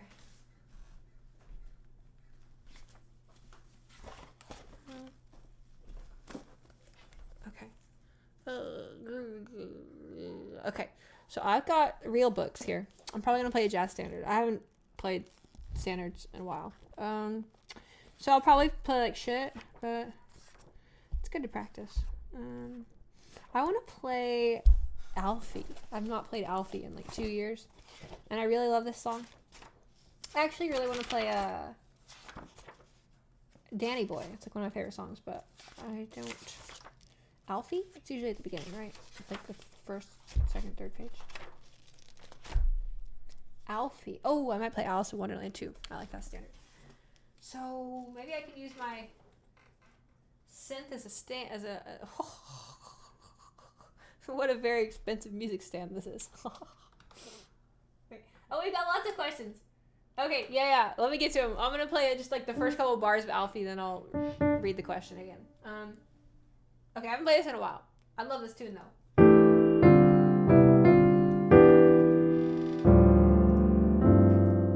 Oh wait, no wait, that's already wrong. Wait. What's it all about?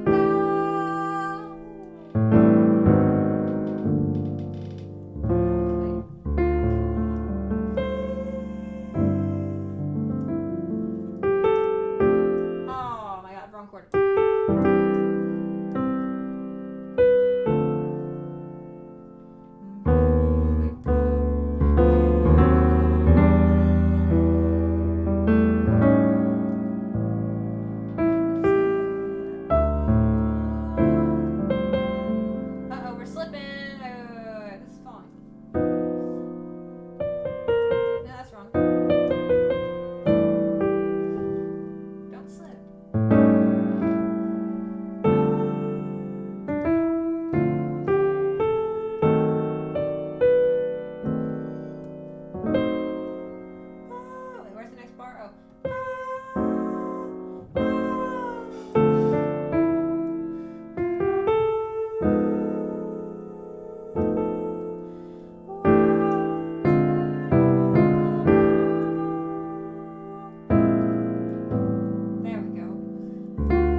just love that. It's such a powerful. What's it all about when you sort it out? I forget. Fuck. Whatever. I'll come back to it. Let's see what questions are. I was a little curious about the vector scope you used in your last Hangout. That is from Isotope Ozone 5. Meter bridge. It's got an oscilloscope and vector scope function, and I was using the Lasidual curves. I don't know. It's a math thing. I don't really fully understand. But I do know what it represents, and I do know what it shows. I think it's just a way that you graph. I think it's just a graphic way to represent ratios, pretty much. That's kind of it. But so yeah, it's that. I've had helpful feedback that I tend to add too much on nail runs to my falsetto and singing. Not surprising since I had the same issue with my speaking voice. So I'm working on that. Not sure if I have any questions, but if you have any comments. I was trying to understand exactly what the patterns were representing, but looked into it. It's not immediately obvious to me specifically what it conveys. Oh! Okay. So basically one direction, so that's two-dimensional, right? There's like the X and the Y, but it's tilted diagonally. Each of the various axes contained a channel of audio separate from the other ones. So if I'm putting a frequency, let's say, I don't know, 100 hertz or whatever, it's going to show on the oscilloscope in that direction as basically a 100 hertz sine wave, because that's what I was using, right? So then, for instance, if I also then map a 150 hertz sine wave, which would be a 2:3 ratio, going the one against 2, 2:3. Yeah, if I take a 2:3, if I map them going the opposite way, then you get that visual representation of like two curves in the space of one curve. Like I said, I don't understand the exact math behind it, but I do understand what it conceptualizes and what it conveys in that process. You might be able to teach me more about it if you look into it. But I do understand that each channel of audio, I was only passing a sine wave through it. That's also when I added the more complex waveforms in, why you start to get these crazy patterns that just fit together. Because all I was doing was adding dimension on one axis, basically, while like the fundamental harmonic pattern, the mathematical pattern, stayed the same underneath the surface, basically. I don't know if that clarifies it a little bit more. But in terms of falsetto nasality, are you talking about in a feminine singing voice or masculine singing voice? Because it really, to me, for me, singing different genders completely changes my singing technique. Honestly, singing different registers of different genders completely changes my singing technique, and that's one of the things I struggle with the most as a singer, is getting the most comfortable going between all these different techniques that I'm trying to juggle when I sing. And sometimes it can become overwhelming because, like, I feel like, you know, there's a certain type of singing that I can do that sounds so amazing, but it's very hard to connect it with the other styles in a more performative, like real-time situation. So, you know, I'm still developing my singing voice a lot. The key that I feel like I must state, though, is I was never a singer. So don't think so. I do sing, but it was always secondary to the principle of expressing myself through music, right? So, like, it was never once that I was like, oh, I'm like a singer. I don't really consider myself a singer. Like, I sing, but I'm a musician. So if I didn't sing, how could I progress? Like, singing is like the most important thing for all musicians. Every musician, regardless of what instrument they play, should sing to themselves. They should do sight singing, where they try and sing various scales, various patterns. They try to look at a piece of music and sing it in solfege. Super, super important. And that is what develops your critical hearing off to another level. Doing transcription, doing ear training with intervals, doing chord training, doing melodic dictation, doing rhythmic dictation, doing microtonal dictation, trying to hear like, oh, I'm hearing that's 31, oh, that's 12, oh, that's 17, oh, that's 19. It's really cool because it teaches you how to hear different sized steps, because basically all music is made of steps, right, on instruments. And in microtonality, the steps are just smaller. On 12-tone music, there's 12 giant steps between the doubling of a frequency. And in 31, there's 31 little steps between the frequencies doubling. So, yeah, it's about distance. And you can train your ears that way. But in terms of the singing thing, to get back to what you're talking about, feminine singing, of course. Okay, right. I figured you were talking about that. I just think I thought I saw you posted a clip the other day, and I think you were talking about both in the clip originally, so I wasn't sure that question. So, fem singing and nasality.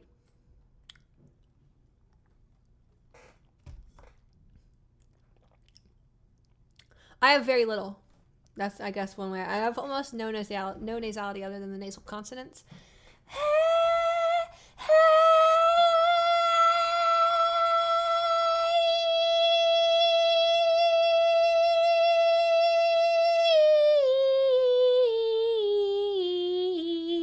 So there's no nose at all during that, regardless of what vowel. That's why I switched vowels. I might, if I'm lower, like, no, I still wouldn't do it. I actually tried to put it in my nose there. It felt super awkward. Yeah, I don't know how you sing falsetto with it in your nose. That's, I'm trying. No, my nose just automatically closes. It might be better if I open my nose. Wait. No. Every time I open the nose, I feel like it deletes my tone. Hear how it like cuts the tone out. I actually understand why that would be, because my resonances are somewhat higher to track the pitch, but when I change the sound and I push it through the nose instead, what happens is the resonant location changes. You get more of that sort of band pass, which is kind of how I think of a nose sound, and then it loses its brightness. It loses its timbre because the resonance changed. It's interesting. Oh, it was so lovely chatting with you. Thank you for being here. I hope you have I'm so glad you had a good time today, and I'll hopefully see you at the next one. Okay? And then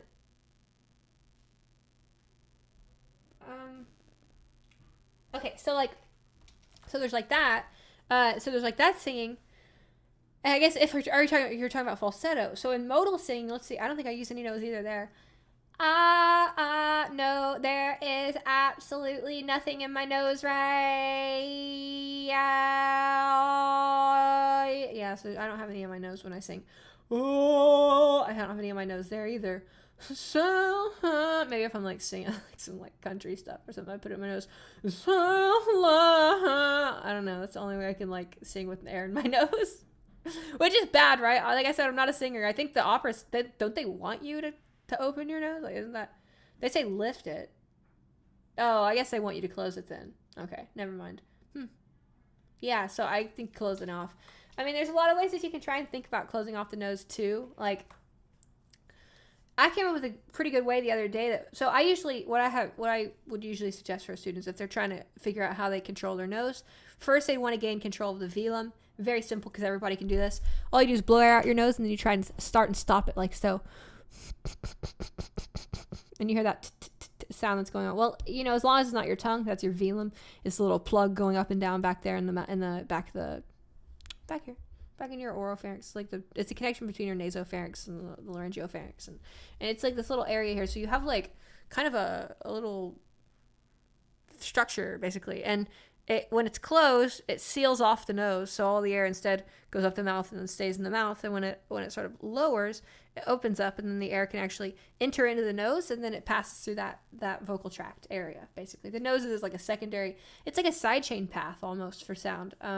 It's like if you have a mixer, and you've got the source, and then you've got your normal output. You kind of just send the output also to a different channel that's got like the highs rolled off and the lows kind of rolled off. It's like a bandpass, and then that's kind of what nose is for the most part.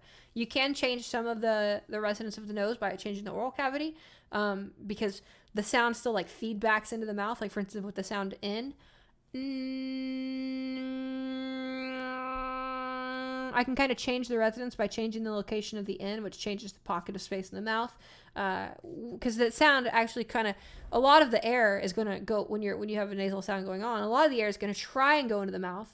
Some will obviously escape up the nose. It's kind of non-linear, but right, I guess it's totally linear. But so some will go up the nose, but then some of it will come forward, hit the block, and then bounce back as alternating waves do.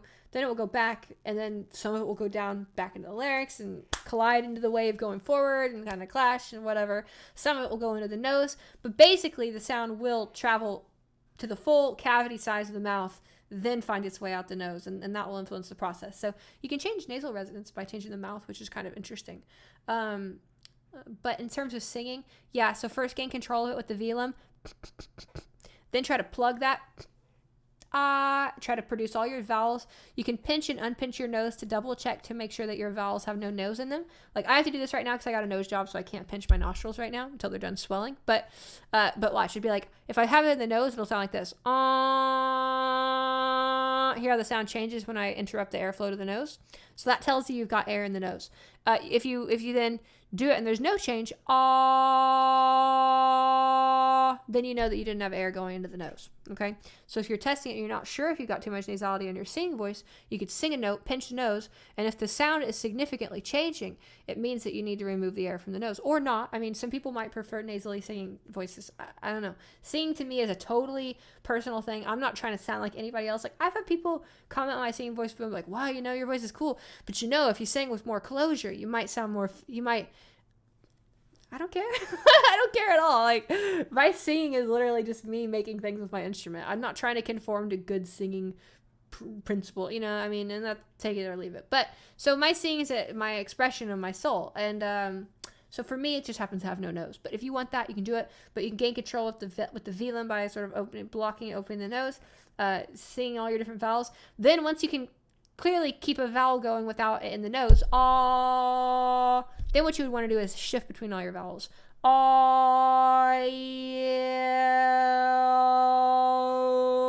And make sure none of them are in the nose. Then you can try and change on the singing. The other day, though, I thought of something really good.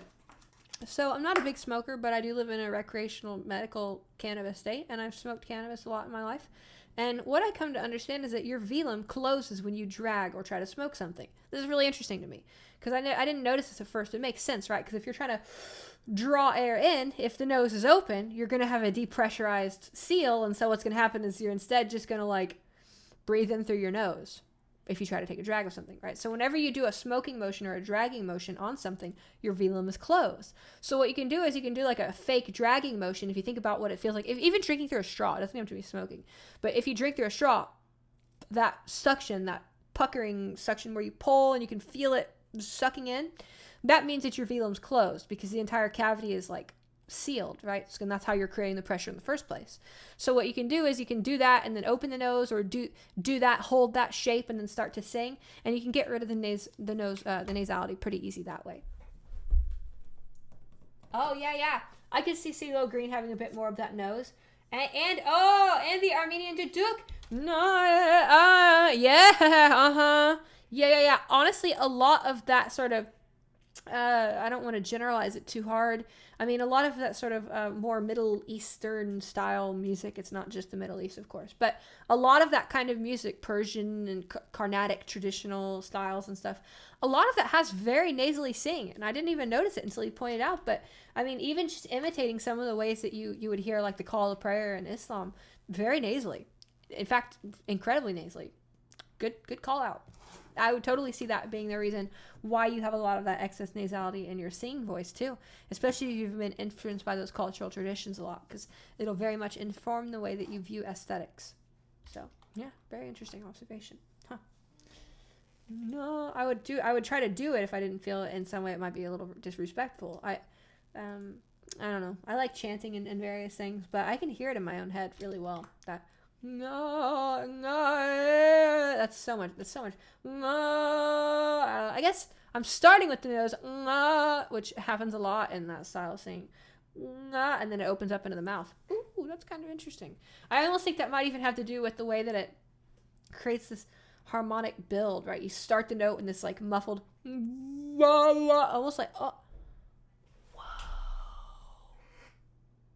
whoa. The covering of the mouth, I know that's like not a thing like all native cultures did. I know it's like super like, you know, almost like low-key like racist to like apply that. So I'm not saying that at all. But there were some that did do that, where they would cover their mouth while they sang for the filtering effect.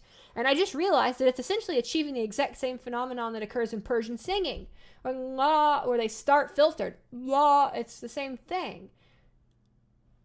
Oh, it's like a bandpass filter. In fact, actually forces it into the nose. So it's very fascinating. It's a way of nasalizing things that might not be nasalized otherwise. It's almost like a sort of musical filter expression, where they'll like create these filter moments where the filter opens up, kind of like, oh, you can't hear that. Well, you can hear that, but kind of like moments like this, I feel like the same thing of hitting the nose hard and then peeling it off, or covering the mouth when singing. I feel like it's very similar to this. You know, it swells. Well, not that exactly, but.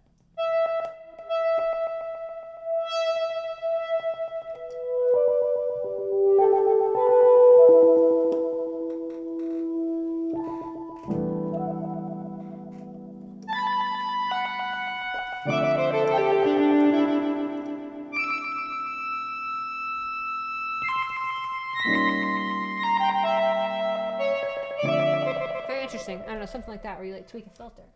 If you go into falsetto with a lot of nasal resonance and twang, and put your mouth in the shape. If you go into falsetto with a lot of nasal resonance,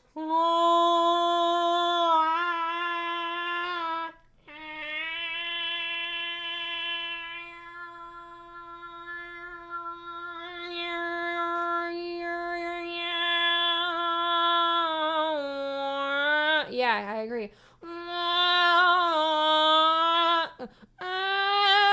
That's interesting, actually. Oh, I can see why you do that. Yeah, that's actually kind of a cool tone.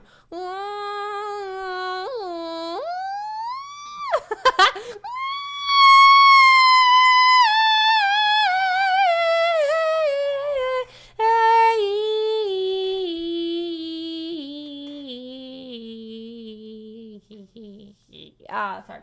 E. What was that? No.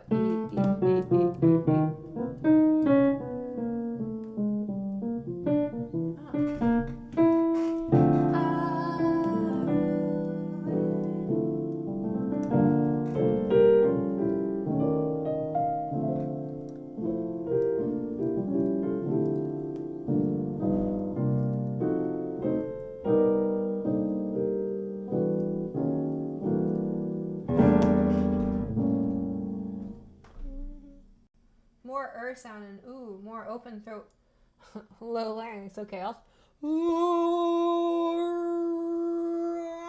I can't twang and have a low larynx at the same time. Can't do those. I can't. I don't know. I guess I have in certain cases, but I think it's kind of a hoax. It's all a big hoax. How can I have a low larynx and twang? Look. I mean, there it was, right? Yeah, that was good. I guess I can. It doesn't sound low. Yeah, I can't. As soon as I do it goes up. I can't keep a lower.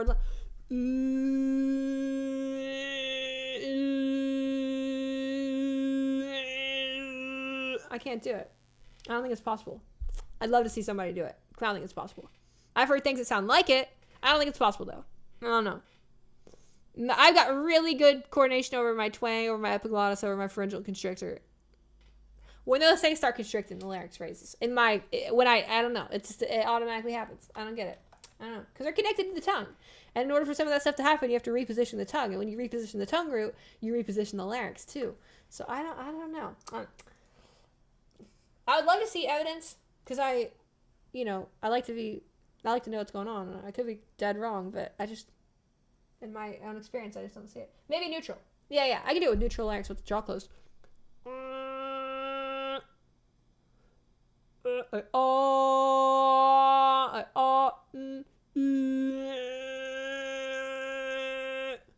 That's kind of neutral. It still goes up a little, but it's not like raised, like.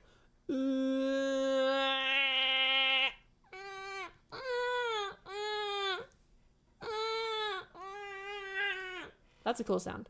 Bonus points to anyone who can do that.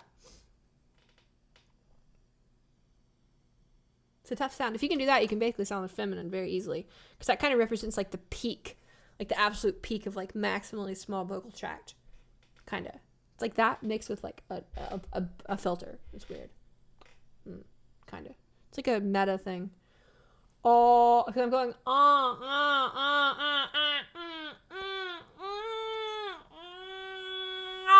I'm blocking it off back there. It's like I'm nasal filtering like super twang, basically.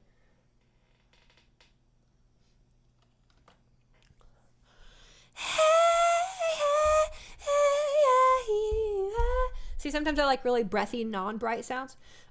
Sometimes I like more modal, witchy. I don't know. There's just I singing to me is less like, I have a lot of different characters that I sing in, and I'm trying to work on making them all be one instrument. You know, I think that's really the difficulty of singing. I think that's what everybody experiences too. But I've got all these different beautiful sounds that I like, and I just want to make them all seamless. You know, I think that's kind of the whole point of singing, really, is to gain that freedom in every range, every space that you have. But I feel with the gender modifications too, it makes things harder, because like, if you're just singing in your sort of default resonance or whatever, like maybe a little lower, just larynx modification or a little bit of tongue vowel rounding or whatever, tracking the formants of your pitch is like kind of easy, because you're sort of always learning it in the same way. But then when you start doing it with different genders and when you start doing it with different resonance combinations, then how you have to track the resonance is totally different. And then not only that, but then you compound that with the fact that you're singing, you know, over like a, once you're singing like that whole range up there, then it's like, God, there's just so much. You have to learn to track so many different little format moments with so many different combinations of the instrument. So, and obviously the ear is the way you have to go for it, but it's difficult singing stuff. I think it's easy to sing feminine to start out with, like modal or just basic falsetto stuff. But I think to truly like nail it, I think it's quite difficult. But that's because it's truly hard to nail singing, period. Let alone learning to nail singing once, then changing everything and then learning it again, which is sort of kind of how I feel in some capacity. Oh, I don't need to rub my eyes that much. Meowing sound. Meow, meow, yeah. I don't know, because people typically meow in falsetto. So, like, for feminization, I mean, if you try to, like, meow, meow, unless they're doing it, meow, meow, meow, yeah, unless they, like, stay, still's got a lot of no's, doesn't it? Meow, meow, meow, yeah, I don't know. Meow to me has a lot of no's. Meow to me typically goes in falsetto. So, like, I think it's definitely not bad for feminization, because it really does create the compression back there in the vocal track, but I think it might encourage some nasally and also falsetto. Because, you know, especially like if you're trying to casually refer someone to do that, like without instruction. I think with instruction that'd be cool. But someone just reading it, they start doing that, they're probably going to be in falsetto, and they're probably going to be in their nose, which are both things that you don't want to build as habits moving forward in voice feminization. Oh, yeah, and then you said it's just too nasal, but fun. Yeah, for sure. I see. So you basically said what I said. Okay, I should probably get off here. Or...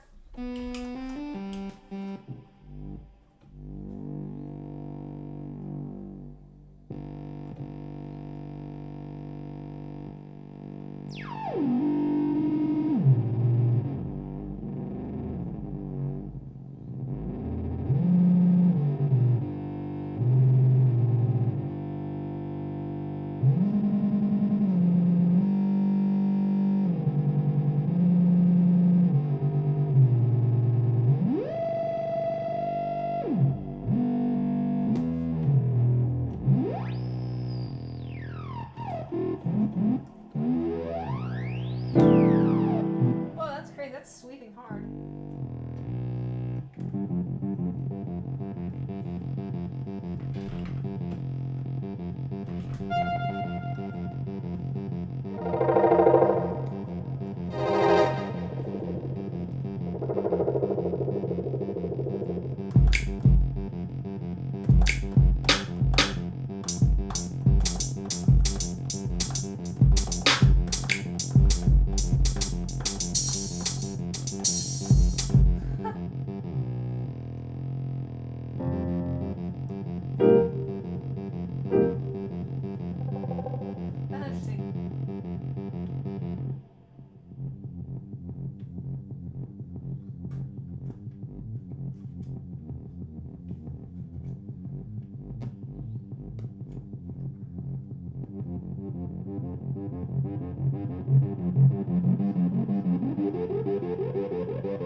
different things. Record.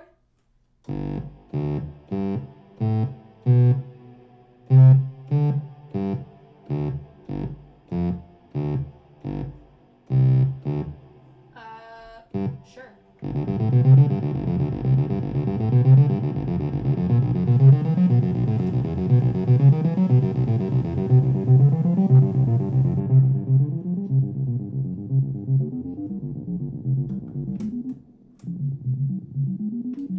Can't they say it's higher?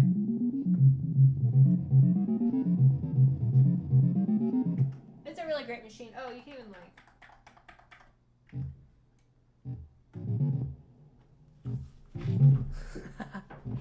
So fucking stupid. Welcome, chat. Hello, I'm back. Oh, okay. Oh, well, our numbers are dropping because, you know, we've been going for a while. So I think it's time for me to wrap up. We've been going for about 2 hours now. Seems sufficient. It was lovely chatting with everybody. Thank you all for joining me, being with me. Thank you for supporting me. And thanks for allowing me to continue this really very beautiful and special thing. So it was so lovely chatting with you all. And if you have any questions, comments, concerns, you know how to reach me. Until next time, okay? See ya. Bye.